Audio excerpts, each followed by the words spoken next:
বিশ্বে প্রতি সেকেন্ডে গড়ে প্রায় ৯,৫০০টি বিমান চলাচল করে।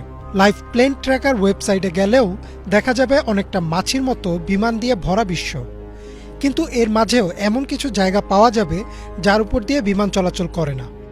এমনই একটি জায়গা হচ্ছে তিব্বতিয়ান প্লাটু। শুধু যে এই জায়গা দিয়ে বিমান চলাচল করে না তা নয়, দেখা যায় অনেক বিমান ইচ্ছাকৃতভাবে এই জায়গাটা এড়িয়ে আরও লম্বা রুটে যাচ্ছে। কিন্তু কেন, কি আছে এই অঞ্চলে? তিব্বতিয়ান প্লাটুর আয়তন প্রায় ২৫ লাখ বর্গ কিলোমিটার। ভৌগোলিকভাবে এই অঞ্চলটা বাণিজ্যিক বিমানের জন্য খুবই গুরুত্বপূর্ণ, কারণ চায়নার সাথে ইউরোপ বা মধ্যপ্রাচ্যের বিমান যোগাযোগের জন্য এই পথটি একটি শর্টকাট, যা সময়, অর্থ আর জ্বালানি বাঁচায়। কিন্তু তবুও এই অঞ্চলের উপর দিয়ে কোনো বাণিজ্যিক ফ্লাইট চলাচল করে না। এই ঘটনার বেশ কিছু কারণ রয়েছে, যার মাঝে প্রথমটি হলো উচ্চতা। তিব্বতিয়ান প্লাটু একটি পর্বতময় অঞ্চল। উঁচু উঁচু পর্বত থাকায় এই অঞ্চলের উপর দিয়ে যাওয়ার সময় একটি বিমানকে অন্তত ১৪,০০০ ফুট উঁচুতে থাকতে হবে, আর বাণিজ্যিক ফ্লাইটের উচ্চতা থাকে ৩৫,০০০ ফুট।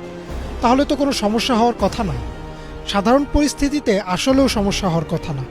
কিন্তু যদি বিমানে টার্বুলেন্স দেখা দেয়, যেমন কেবিনে বায়ুচাপ কমে যাওয়া বা ইঞ্জিনে কোনো সমস্যা, তখন হতে পারে ভয়াবহ বিপদ। এমনিতে কেবিনে চাপ কমে গেলে সেটি কোনো বড় সমস্যা না। সেক্ষেত্রে বিমানের অক্সিজেন মাস্ক রয়েছে এবং এই অক্সিজেন দিয়ে অন্তত ২০ মিনিট থাকা সম্ভব।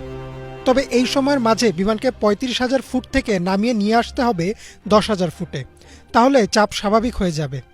কিন্তু তিব্বতিয়ান প্লাটুতে, যেখানে ন্যূনতম উড্ডয়ন উচ্চতাই ১৪,০০০ ফুট, এটা কোনোভাবেই সম্ভব না।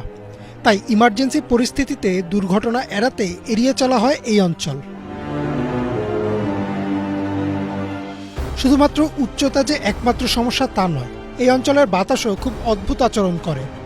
বাতাস উঁচু পর্বতের সাথে ধাক্কা লেগে উপরের দিকে উঠে যায়, ফলে বিমানগুলো এক অদ্ভুত টার্বুলেন্সের মধ্যে পড়ে। কারণ বিমান চলে সম্পূর্ণ বাতাসের উপর ভর করে। এই ক্ষেত্রে বাতাস উপরের দিকে উঠে যায়, ফলে বিমানগুলো ব্যালেন্স হারিয়ে অনেকটা নিয়ন্ত্রণের বাইরে চলে যেতে পারে। এছাড়াও আরেকটি সমস্যা হচ্ছে অতিরিক্ত ঠান্ডায় বিমানের জ্বালানি জমে যাওয়া।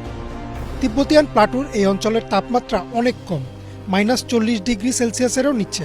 আর তাপমাত্রা -40 ডিগ্রির নিচে নামলে জমে যেতে থাকে বিমানের জ্বালানি। তবে অল্প সময়ের ফ্লাইটের ক্ষেত্রে এটা খুব একটা গুরুতর সমস্যা না, কিন্তু ৬ ঘন্টার বেশি সময়ের ফ্লাইটের জন্য এটি একটি মারাত্মক সমস্যায় রূপ নিতে পারে। কোনো অলৌকিক বা অতিপ্রাকৃত ঘটনা নয়, বরং ভৌগোলিক কিছু কারণে এই অঞ্চলের উপর দিয়ে চলাচল করে না কোনো বাণিজ্যিক বিমান। শুধু তিব্বতিয়ান প্লাটুই না, বিশ্বের আরও কিছু অঞ্চলের উপর দিয়ে বিমান চলাচল করে না। এমন প্রতিটা স্থানের পেছনেই রয়েছে কিছু ব্যাখ্যা। ইমরান মাহমুদ, বাংলা ভিশন।